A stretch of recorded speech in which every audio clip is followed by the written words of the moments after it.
Gastón Lastra Inmobiliaria, el podcast que te ayuda a entender de manera práctica el mercado inmobiliario actual.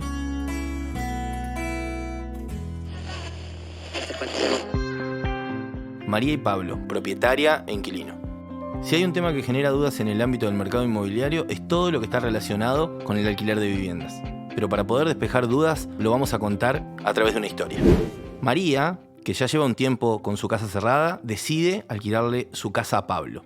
Y después de varias conversaciones se dan cuenta que tienen muchas dudas. Es por esto que deciden acercarse a una inmobiliaria para saber los aspectos más importantes que deberá tener este contrato. Y para que María y Pablo lo entiendan de la mejor manera, lo vamos a ordenar del siguiente modo. En primer lugar, ¿qué pasa con la duración del contrato? María y Pablo van a celebrar un contrato que tendrá una duración de 36 meses, es decir, 3 años. Por otro lado, algo que genera dudas es el depósito y el mes adelantado. Al ingresar, Pablo, el inquilino, le deberá abonar a María un mes anticipado y el depósito de garantía. Pero este depósito, cabe la aclaración, no podrá ser mayor de ninguna manera al equivalente a un mes de alquiler. En cuanto a la garantía, que es otro tema que genera muchas dudas, Pablo podrá elegir entre las siguientes opciones: un título de propiedad inmueble, un aval bancario, un seguro de caución, una fianza o una garantía personal, que se declarará a través de un recibo de sueldo o de una declaración de ingresos. Por otro lado, otro punto que genera mucha controversia tiene que ver con el ajuste o actualización del alquiler.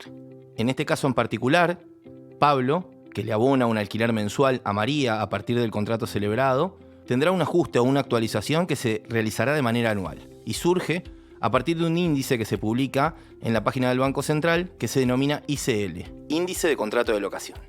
Este índice se compone de dos variables: el índice de precios al consumidor y el ingreso promedio de los trabajadores en relación de dependencia. Esto busca tener un índice lo más equilibrado posible. Para ser claros, al día 1 del mes 13, Pablo deberá actualizar el valor de su alquiler que viene abonando en los 12 meses anteriores. Y al día 1 del mes 25 de la misma manera. ¿Cómo lo actualizará? Aplicando el índice de contrato de locación. Ya avanzados en el contrato, aparece otra problemática muy común en casi todos los alquileres de vivienda. ¿Qué pasa si Pablo decide rescindir el contrato de manera anticipada? En esta situación nos encontramos con 3 escenarios posibles. En cualquiera de los casos, para que Pablo pueda rescindir el alquiler, deberá haber completado por lo menos 6 meses del contrato de locación. Es decir, a partir del 6º mes podrá avanzar en la rescisión del contrato y para ello deberá notificarlo a María, que es la propietaria. Si esta notificación de rescisión de contrato sucede antes de la finalización del primer año de contrato, deberá abonarle en materia de indemnización el monto de 1 mes y medio de alquiler vigente al momento de la rescisión de contrato. Y para el caso en el cual la rescisión, es decir, Pablo tomara la decisión de dejar esta vivienda que alquila posterior al año de alquiler, el monto de indemnización se reducirá a 1 solo mes de alquiler. A su vez, Pablo tiene una posibilidad más, y esta es la más interesante. Después de los primeros 6 meses, si tomara la decisión de rescindir el contrato, deberá notificarle a María con una antelación de 90 días, es decir, 3 meses, y en este caso no deberá pagar ningún tipo de indemnización. Distinto es el caso de María, y esto es un poco más complejo. En el caso de María, solo podrá rescindir el contrato firmado y celebrado con Pablo de manera anticipada si el destino del inmueble, es decir, el destino de la vivienda, no coincide con el uso para el cual se acordó en el contrato. Para poner un ejemplo, si Pablo alquila la casa para habitarla con su grupo familiar y posteriormente decide poner un negocio. Y hay un caso más que tiene que ver con el incumplimiento consecutivo de pagos de los alquileres. Sobre estas dos causas, María podrá solicitar la rescisión anticipada de contrato.